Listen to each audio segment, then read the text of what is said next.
ఓం వసుదేవసుతం దేవం కంసచాణూరమర్ధనం దేవకీ పరమానందం కృష్ణం వందే జగద్గురుం. ఓం శ్రీ రాధాకృష్ణాభ్యాం నమః.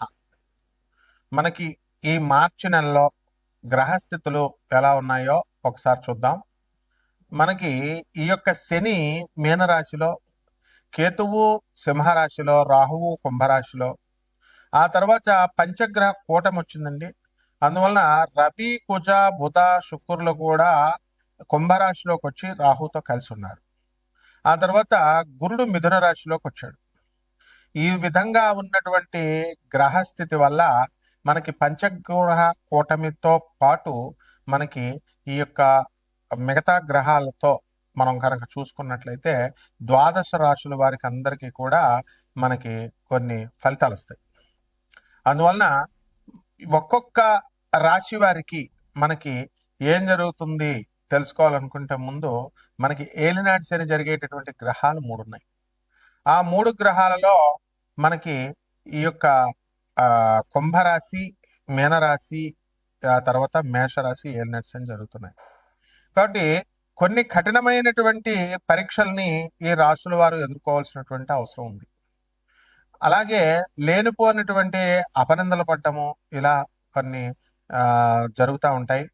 అప్పుల బాధలు అవనండి, అవమానాలు, ఎంత మీకు డబ్బు వచ్చినప్పటికీ కూడా అవమానాలు పాలవడం అనేటటువంటిది ఈ 3 రాశుల వారికి ఎక్కువగా జరగడానికి అవకాశాలు ఉంటాయి.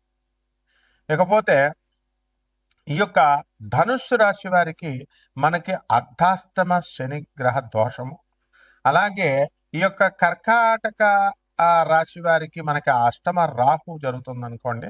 అయితే సింహ రాశి వారికి అష్టమ శని దోషం జరుగుతుంది. కాబట్టి ఈ దోషాల ప్రభావం వలన మీరు ఎంత కష్టపడి పనిచేసినప్పటికీ కూడా పనులన్నీ కూడా చాలా ఆలస్యంగా జరగడము ఇలా మీకు ఉంటాయి.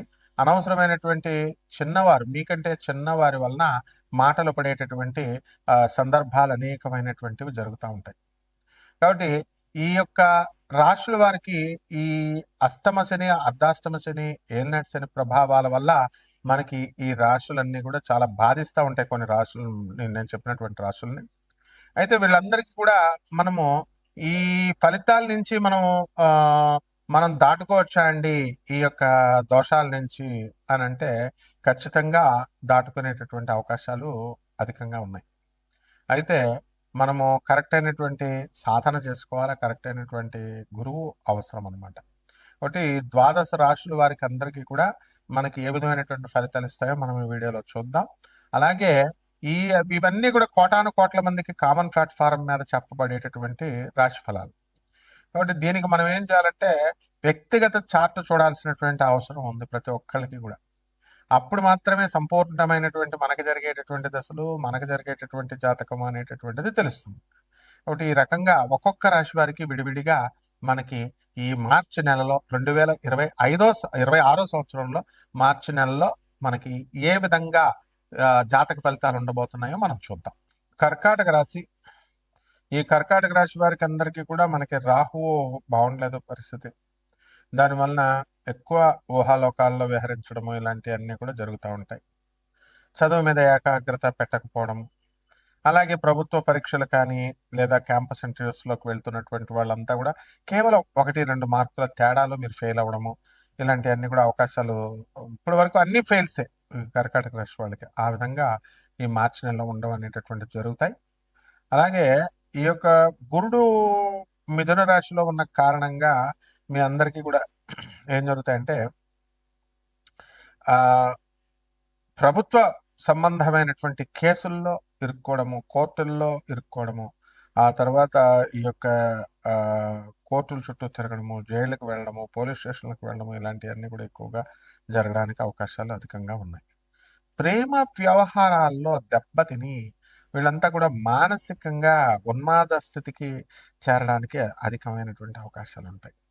అయితే మీ యొక్క ప్రతిభ, మీ యొక్క విలువ అవతల వాళ్ళకి అర్థం కాని విధంగా వీరందరూ కూడా ఉండడం అనేటటువంటివి జరుగుతాయి.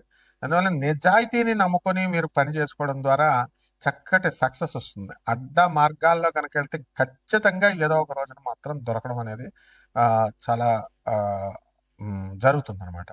దాని ద్వారా మీకు చక్కటి బంగారం లాంటి ఉద్యోగం ఎప్పుడు కూడా ఎప్పుడు మీకు మనీ మింటింగ్ లాగా ఉండేటటువంటి ఉద్యోగాలు ఈ చిన్న చిన్న డబ్బులు తీసుకోవడం ద్వారా మీరు లూజ్ అవ్వడము ఇలాంటివన్నీ కూడా జరుగుతాయి కాబట్టి కర్కాటక రాశి వారు జాగ్రత్తగా ఉండాల్సినటువంటి పరిస్థితి ఉంది. ఇకపోతే ఇనుము సంబంధించినటువంటి వ్యవహారాలు, స్క్రాప్ ఐరన్ బిజినెస్‌లు ఇలాంటి బిజినెస్‌ల్లో సక్సెస్ అవ్వడము, అలాగే స్టీల్ ఇండస్ట్రీస్‌లో మీరు అందరూ గెలవడము ఇలాంటియన్నీ కూడా ప్రమోషన్స్ రావడము ఇలాంటియన్నీ కూడా జరుగుతాయి. ఇకపోతే ఈ కర్కాటక రాశి వారంతా కూడా మనం అనుకున్న పని అనుకున్నట్లు సాధించాలి అని చాలా ఎక్కువ విశ్వ ప్రయత్నాలు చేస్తూ ఉంటారు. And they could succeed to some extent అనమాట.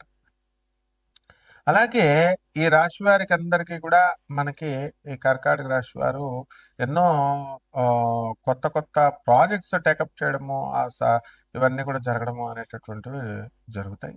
కాబట్టి ఈ రకంగా విదేశాలకు వెళ్ళాలి అనుకునేటటువంటి వాళ్ళందరూ కూడా విదేశాలకి వెళ్ళడానికి అవకాశాలు ఉంటాయి. సో ఎక్కువగా మీరు పెద్ద పెద్ద సంస్థల్లో వర్క్ చేయడం ద్వారా మీకు అధికమైనటువంటి లాభం వస్తుంది అనేటటువంటి ధోరణితో ఉంటారు. అయితే అధికంగా మనకు అవసరం లేదండి. మనం చిన్న చిన్న కంపెనీల్లోనే ఎక్కువ సాలరీ, ఎక్కువ గుర్తింపు మీకు రావడానికి ఎక్కువ అవకాశాలుంటాయి. కాబట్టి ఈ రాశి వారందరూ కూడా స్వతంత్ర వ్యాపారాలు అనేటటువంటివి స్టార్ట్ చేసుకుంటారు. ఒక సొంత సెల్ఫ్ ఫైనాన్స్డ్ ఇన్‌స్టిట్యూషన్స్‌ని, ఆర్గనైజేషన్స్‌ని స్టార్ట్ చేసుకొని మీరు సొంతంగా డెవలప్‌మెంట్ అవ్వడం అనేటటువంటివి జరుగుతాయి. అండ్ ఎల్ఐసి అండ్ బ్యాంకింగ్‌లో కూడా మీరు మంచి రాణింపు అనేటటువంటివి జరుగుతాయి. అండ్ కండలు తిరిగినటువంటి శరీరము మీరు రావడం కోసం జిమ్స్‌కి ఇట్లాగా మీరు ఎక్సర్‌సైజులు చేసుకోవడము, లేకపోతే జిమ్‌లకి వెళ్ళలేనటువంటి వాళ్ళు ఇంట్లోనే మీరు చేయడము ఇవన్నీ కూడా మీకు జరుగుతా ఉంటాయి. కాబట్టి మీ కండలను చూసి మీకు వెంటనే వివాహాలు కూడా వెంటనే అయిపోవడానికి, అమ్మాయిలు పెళ్లి చూపుల్లో మిమ్మల్ని సెలెక్ట్ చేసుకోవడానికి సిక్స్ ప్యాక్ బాడీ ఉంది అనేటటువంటి ధోరణితో కర్కాటక రాశి వాళ్ళు ఉంటారు. అయితే ఈ కర్కాటక రాశి వాళ్ళు ఆల్రెడీ పెళ్లయిపోయినటువంటి వాళ్ళు ఇంకా కోర్టు సమస్యల్లోనే ఉన్నారు. కోర్టులో ఇంకా జడ్జ్‌మెంట్స్ రాకుండా వెయిటింగ్ పొజిషన్స్‌లో చాలామంది ఉన్నారు. కాబట్టి ఈ కర్కాటక రాశి వాళ్ళకి కళ్ళకు సంబంధించినటువంటి వ్యాధులు రావడానికి అవకాశం ఉంటాయి. అందువలన వీళ్ళందరూ కూడా ఎక్కువగా రేడియేషన్స్ ఫోన్‌లో, వాట్సాప్‌లో బిజీగా ఉండడం ఇయన్నీ కూడా. అందువలన ఈ కర్కాటక రాశి వారు ఏమి చేయాలని అంటే మనకి యక్షిణీ మాత యొక్క సాధన మీరు చేసుకోవాలా. అండ్ ఎందువలన అంటే మీకు మనం దుర్గాదేవి ఉంది. కాళరాత్రి రూపంలో, యక్షిణి రూపంలో ఉంటుంది. కాబట్టి దుర్గాదేవి ప్రసన్నం అవ్వాలంటే ఆమె ఆదిపరాశక్తి. చాలా పెద్ద శక్తి ఎనర్జీ, హై ఎనర్జీ. ఈవెన్ లో ఫ్రీక్వెన్సీ ఉన్నటువంటి దేవత యక్షిణి. అందువలన వితిన్ 7 డేస్‌లో మీ యొక్క లక్షల రూపాయల అప్పులను కూడా తీర్చగలిగేటటువంటి గొప్ప శక్తి ఉంటుంది. అలాగే రాహువు మీకు అష్టమంలో ఉన్న కారణంగా యక్షిణీ సాధన అనేటువంటిది చాలా బాగుంటుంది. రాహు జపం చేసుకోండి, రాహు స్తోత్రాలు చదవండి. రాహుకి కిలోంపావు మినుములను ఆవుపేడ రంగు ఉన్నటువంటి వస్త్రాల నుంచి పేద బ్రాహ్మణులకు దానం చేసుకోండి. అలాగే ఓం దుర్గాయ నమః మంత్ర జపం చేసుకోండి. బ్రహ్మాండంగా ఉంటుంది. శుభమస్తు.